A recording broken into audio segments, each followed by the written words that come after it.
नमस्कार दोस्तों, मेरा नाम निमिष है। आप सभी का एमजे फूल इंस्टीट्यूट में स्वागत है। एमपी बोर्ड 8th क्लास के लिए मैं यहाँ पे आपको मैं क्लास लेने आया हूँ। ये मेरी पहली क्लास होगी जिसके लिए आप लोग का सपोर्ट चाहिए। मैं आप लोग को हिंदी भाषा में, इंग्लिश भाषा में, बहुत सरल भाषा में अच्छे तरीके से जितना भी आसान तरीका हो सकता है, मैं हर वो तरीके से अपना समझाऊँगा जिससे आपको समझ में आ सके। हिंदी भी यूज़ करूँगा, इंग्लिश भी यूज़ करूँगा, जहाँ टेक्निकल लैंग्वेज की ज़रूरत है, वहाँ टेक्निकल लैंग्वेज के लिए इंग्लिश लैंग्वेज का भी आपको सपोर्ट में बताऊँगा। हम समझेंगे प्राकृतिक संख्या के बारे में। प्राकृतिक संख्या क्या होती है? जिसको हम इंग्लिश में बोलते हैं नेचुरल नंबर्स।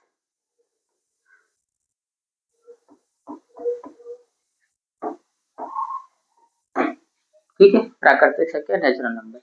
गिनती की सभी संख्याओं को नेचुरल नंबर प्राकृतिक संख्या बोलते हैं। गिनती की सभी संख्याओं को नेचुरल नंबर और प्राकृतिक संख्या बोलते हैं। उसका उदाहरण क्या हो सकता है? 1, 2, 3, 4, 5। यानी कि संख्या जो 1 से स्टार्ट होती है,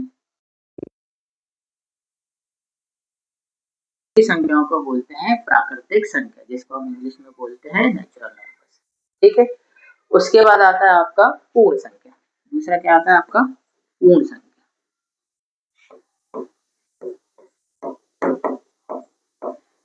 ठीक है, जिसको हम बोलते हैं होल नंबर्स।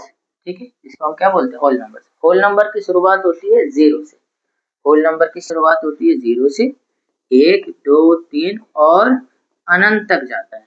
ठीक है, ये होती है आपकी होल नंबर यानी कि पूर्ण संख्या। अब प्राकृतिक संख्या, पूर्ण संख्या, इसके बाद आता है अपने पास, इसके बाद आता है अपने पास पूर्णांक संख्या। क्योंकि पूर्णांक संख्या है यानी कि हमारे पास ऐसी संख्या है जिसके अंदर सारी संख्याएं आ जाती हैं। कैसी संख्या आ जाती? माइनस की भी संख्या आ जाती है, प्लस की भी संख्या आ जाती है और जीरो भी आ जाता है। यानी कि उसके अंदर सारी संख्याओं के अंदर आपका क्या आ जाता है? पूर्णांक संख्या आपका किससे जुड़ा हुआ है? माइनस यानी कि ऋणात्मक, यानी कि माइनस वाला। माइनस वाले को क्या बोलते हैं हिंदी में? ऋणात्मक संख्या, जिसके आगे माइनस का साइन लगा होता है, और धनात्मक जिसके आगे प्लस का साइन लगा होता है। और जरूरी नहीं है कि सभी संख्याओं के आगे प्लस का साइन लगा हो, जिसके आगे साइन नहीं लगा है वो अपने आप में ही धनात्मक संख्या है, यानी कि प्लस की संख्या है। और ठीक है, तो आपकी क्या होता है हमारे पास? -3, -2, इन्फिनिटी तक जाती है सारी चीजें। ठीक है, ये हमारे पास पूर्णांक संख्या है, ये हम पूर्णांक संख्या। इसके बाद आते हैं हम रेशनल नंबर यानी कि परिमेय संख्या। परिमेय संख्या क्या होती है?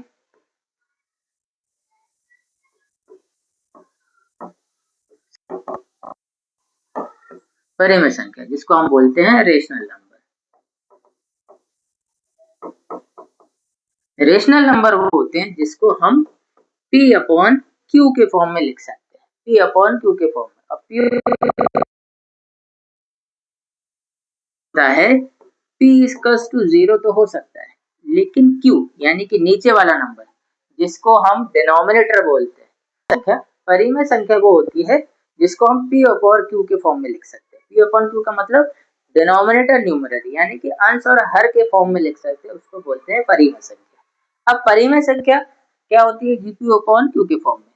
P हमारा 0 हो सकता है यानी कि न्यूमरेटर, यानी कि अंश हमारा 0 हो सकता है, लेकिन जो हर है यानी कि डिनोमिनेटर है वो हमारा 0 नहीं हो सकता। ठीक है, उसका कारण मैं आपको आगे एक्सप्लेन करूंगा क्योंकि वो थोड़ा डिटेल में चला जाएगा। अब देखते हैं कौन कौन से नंबर जिनको अंश और हर में लिख सकते हैं।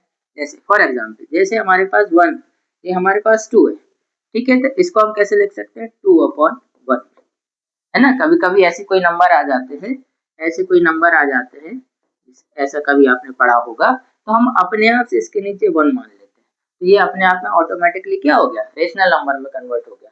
ऐसा आपने पढ़ा होगा छोटी क्लास के अंदर। ठीक है, तो इसके नीचे हम 1 मान सकते हैं, है ना। तो ये हो गया।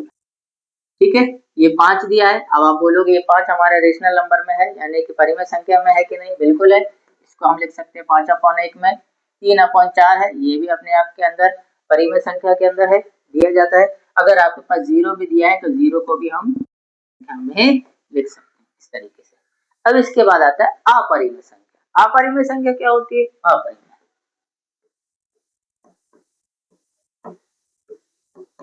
यानी कि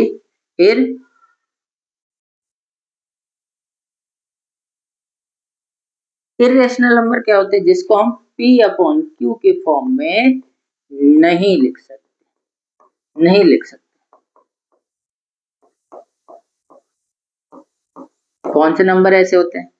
√2, √3, पाई, ऐसे बहुत सारे नंबर हैं जिनको हम रेशनल नंबर के फॉर्म में नहीं लिख सकते। पाई की वैल्यू क्या होती है? पाई की वैल्यू होती है 22/7 भी होती है और 3.14 एंड सो ऑन भी होती है। ये कंटिन्यू तक जाती है। अभी तक इसकी गिनती पर्याप्त नहीं हुई, अभी तक गिन ही नहीं पाया कोई, अनगिनत तक जाती है।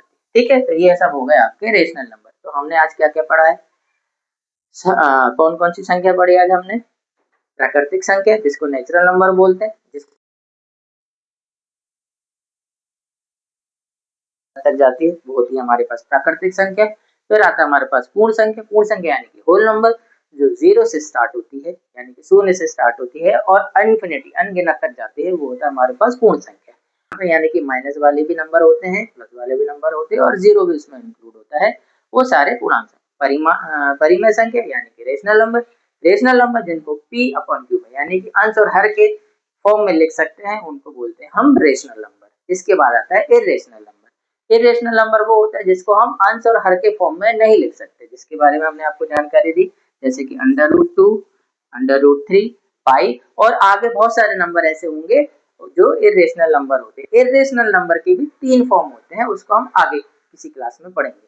ठीक है, इसके बाद आता है हमारे पास सम संख्या, सम और विषम संख्या। सम और विषम संख्या क्या होती है? सम संख्या वह संख्या होती है, इसको हम ऐसे ही ओरली बता सकते हैं आपको। सम और विषम संख्या क्या होती है? सम संख्या वह संख्या होती है जो 2 से पूरी तरीके से विभाजित हो जाती है। विभाजित यानी कि डिवाइड हो जाती है पूरी तरीके से, कोई भी उसके अंदर रिमाइंडर नहीं बचता है, अंश नहीं बचता है, उसको हम सम संख्या बोलते हैं। सम संख्या की पहचान क्या होती है? जिसके अंत में 0, 2, 4, 6 और 8 आता है, वो सभी संख्या सम संख्या होती है और वो सभी संख्या 2 से पूरी तरीके से विभाजित हो सकती है। और विषम संख्या वह होती है जो 2 से विभाजित नहीं होती है। ठीक है, उसकी पहचान क्या है? जिसके अंत में 0, 2, 4, 6 और 8 नहीं आएगा, यानी कि 1 आएगा, 3 आएगा, 5 आएगा, 7 आएगा, 9 आएगा। ठीक है, ऐसी संख्या जिनके अंत में यानी कि पहला नंबर यानी कि वंश की प्लेस पे है ना, इकाई का नंबर पे आपके पास 0, 2, 4, 6, 8 नहीं आएगा, यानी कि कौन से नंबर आने की संभावना है?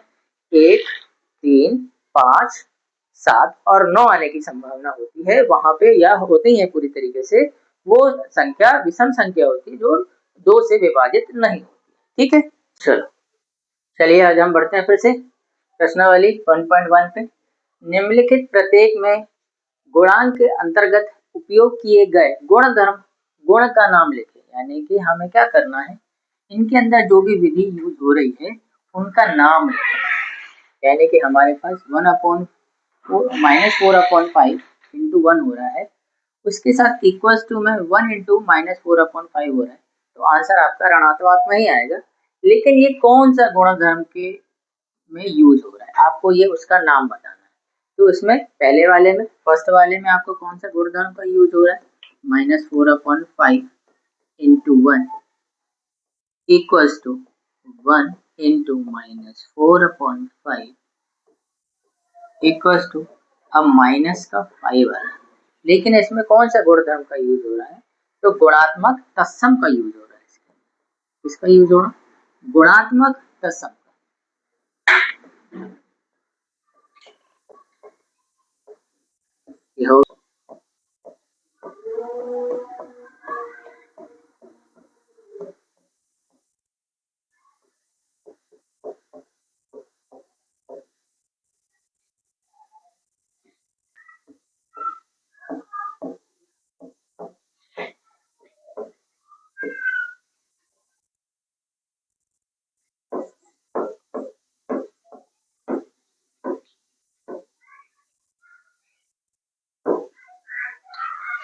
ठीक है, 1/4/5 इंटू में 1 equals to 1 into 1/4/5 equals to में। अब ये कैसे हो रहा है आपका, ये क्या कौन सा गुणधर्म है इसके अंदर, गुणात्मक तत्समक, ठीक है, तत्समक, गुणात्मक तत्समक आपका यूज हो रहा है इसके अंदर, ठीक है। इसके अंतर्गत क्या आ जाता है, आपका कोई भी नंबर, किसी भी नंबर का एक से अगर गुणा होता है तो वहां पे आ गया आपका गुणात्मक तत्समक वैल्यू बनती है, यानी कि कौन सा गुणधर्म बनता है आपका, गुणात्मक तत्समक गुणधर्म बनता है, ठीक है। अब दूसरे वाले में क्या है हमारे पास, दूसरा वाला क्या बोलता है, दूसरा वाला है हमारे पास माइनस का 13/7,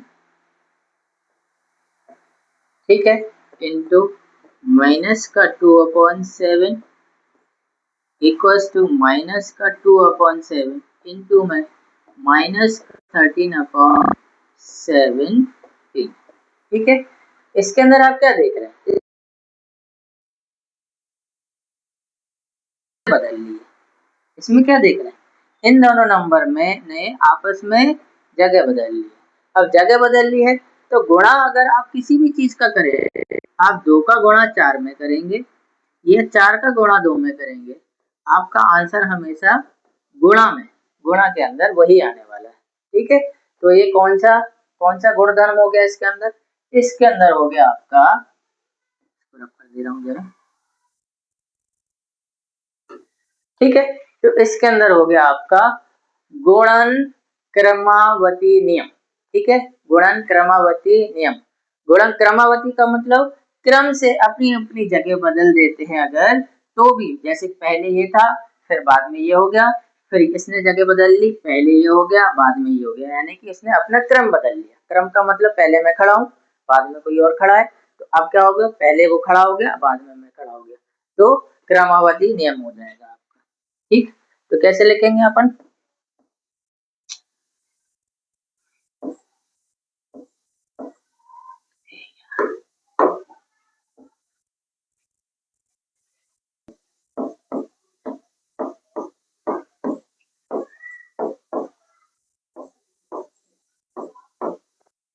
गुणन क्रमावत, ठीक है, गुणन क्रमावत आपका, गुणन क्रमावत का मतलब क्या होता है आपका, कोई भी नंबर जो क्रम से अपनी बारी बारी से आगे पीछे अगर होके भी नंबर का एड ऑन करेंगे या मल्टीप्लाई करेंगे, गुणा करेंगे, तो उनका आंसर सेम आने वाला है।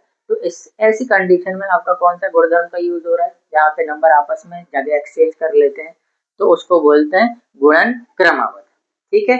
आगे आता है हमारे पास तीसरा प्रश्न, तो क्या दिख रहा है, दे रहा है इसमें आपको देख रहा है -19/29 इक्वल्स टू 29/90 इक्वल्स टू 1। अब 1 कैसे आ रहा है, पहले तो ये समझ लो क्या हो रहा है, इसकी कंडीशन क्या बन रही है, इसका आंसर 1 कैसे आ रहा है, ठीक है।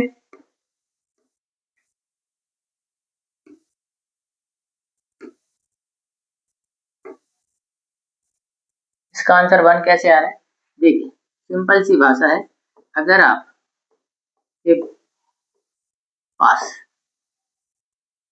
ऐसा कोई नंबर है, ठीक है, और बीच में अगर आपका गुणा का साइन लगा हुआ है, तो ये समझ लीजिए कि आप इस क्रॉस में, यानी कि कोने कोने में भी आपस में इसको काट सकते हैं, ठीक है।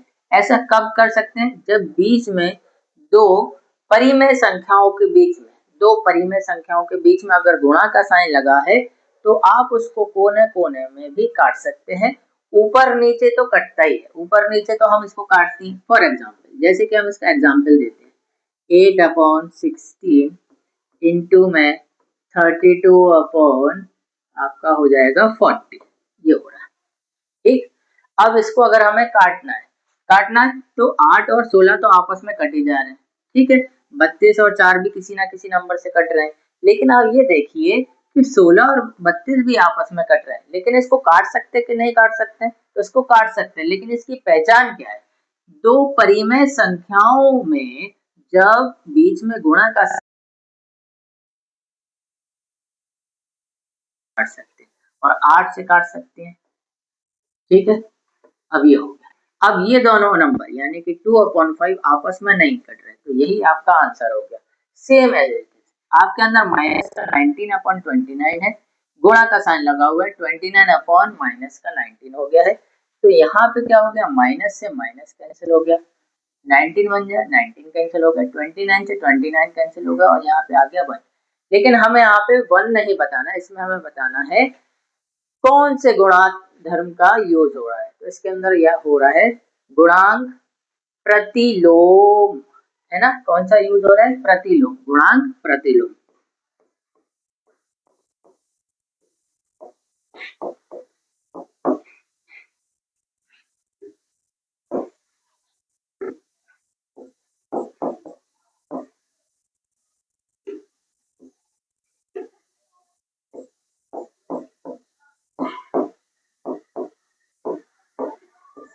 प्रतिलोम का यूज हो रहा है, ठीक है। गुणांक प्रतिलोम का यूज हो रहा है यहाँ पे, ठीक है। अब ऐसा क्यों हो रहा है? यहाँ पे आप देखिए इन दोनों नंबर ने आपस में ऊपर नीचे, यानी कि नीचे वाला नंबर ऊपर चला गया, ऊपर वाला नीचे आ गया, यानी कि प्रतिलोम का मतलब क्या होता है? आपस में अपनी जगह उल्टी ऊपर नीचे कर देते हैं, ठीक है। वही सेम नंबर होता है लेकिन दोनों ही नंबर आपस में क्या हो जाते हैं? ऊपर नीचे मल्टीप्लाई हो रहे होते हैं, तब जाके वहां पे कौन सा परिमेय संख्या बनती, कौन सा गुणधर्म बनता है? आपका प्रतिलोम, ठीक है। क्लियर हुआ? समझ में आ रही बात आप लोग को? ऐसे कई एग्जाम्पल है जो हमको करने हैं, ठीक है सर। बताइए कौन से गुणधर्म या गुण की सहायता से आप इस पूरे संख्याओं को सॉल्व कर सकते हैं, यानी कि इसको अभिलेखन किससे कर सकते हैं, यानी कि इसका सॉल्यूशन किस गुण धर्म के अनुसार आप कर सकते हैं। तो यहाँ पे आप देख रहे हैं, यहाँ पे आपको दिखाई दे रहा है एक चीज, कॉमन चीज दिखाई दे रही है। पहले ये ऐसा लिखा है 1/3 इंटू 6 होल 2/3, ये ऐसा लिखा है, ठीक है। इसको हमने कैसे लिख दिया है? अब 1/3 इंटू 6, अब ब्रैकेट कहाँ किसके अंदर आ गया है? 1/3 साथ 4/3 के साथ मल्टीप्लाई हो रहा था, अब वो हो रहा है आपका पास 1/3 के साथ मल्टीप्लाई। इसमें होता है सहचरी नियम। सहचरी नियम का मतलब होता है associated law of multiplication, associated property of multiplication, यानी कि सहचरता नियम। सहचरता मतलब क्या होता है? सह का मतलब होता है साथ में, सह का मतलब होता है सहपाठी, आपने सुना होगा शब्द। तो सह का मतलब होता है साथ में, साथ में यानी कि आपस में बातचीत करके पहले आपस में किसी से भी मल्टीप्लाई कर दे। जैसे कि मैंने आपको बताया कि अगर आप 2 का गुणा 3 में, 3 का गुणा अगर 4 में करना है आपका, तो आप पहले 2 का गुणा करोगे, कितना होगा हमारे पास? 6, ठीक है। फिर 4 में करो, कितना हो जाएगा? 24, ठीक है। अब यही चीज अगर हम यहाँ पे बदल दें 2 इंटू 3 इंटू 4, पहले हम इसको सहचर से, अब हम आपस में बातचीत करके, अब हमने कर दिया सहचरता के नियम से, आपस में बातचीत कर लिया, हमने बोला है कि अब हम पहले इससे मल्टीप्लाई होंगे फिर इससे मल्टीप्लाई होंगे, तो हमने इसको ले लिया ब्रैकेट। पहले अब आपस में कौन पहले जाएगा? पहले 3 और 4 जाएंगे, तो 3 और 4 जाएंगे तो कितना हो जाएगा? 12, 12 का 2 से गुणा करेंगे तो कितना हो जाएगा? 24। आपस में दोनों ही बराबर होंगे, लेकिन सहचरता का नियम यूज हो रहा है यहाँ पे, क्योंकि इन्होंने आपसी सहमत से, यानी कि आपसी सहचरता से उन्होंने क्या कर दिया कि पहले ये आपस में मल्टीप्लाई हो रहे थे, अब उन्होंने नियम थोड़ा सा बदल के उन्होंने कहा अब तो आपकी खत्म हो गया, अब मेरी बारी, यानी कि अब पहले हम दोनों आपस में मल्टीप्लाई होंगे। कोई भी आपस में एक दूसरे से पहले मल्टीप्लाई होगा, दोनों ही कंडीशन में सेम ही आंसर आने वाला है। तो यहाँ पे कौन सा नियम यूज हो रहा है? सहचरता का नियम, ठीक है।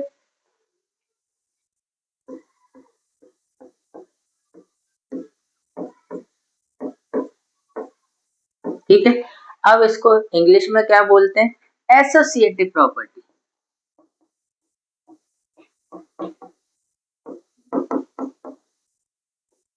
Of multiple, associative of multiple, ये समझ लो एसोसिएटिव, ठीक है। एसोसिएटिव लॉ बोलते हैं। क्लियर हुआ? बस इतना सही इसके अंदर काम है, आपको बस नंबरों को पहचानना है कि कौन सा नंबर एक से मल्टीप्लाई हो रहा है, कौन सा नंबर आपस में जगह बदल के मल्टीप्लाई कर रहे हैं, कौन सा नंबर आपस में पहले मल्टीप्लाई हो रहे हैं, कौन सा नंबर आपस में मल्टीप्लाई ऊपर नीचे रेसिप्रोकल हो रहे हैं। तो वहां पे नियमों का गुण धर्म बदल जाता है, ठीक है। आई होप आप सबको समझ में आ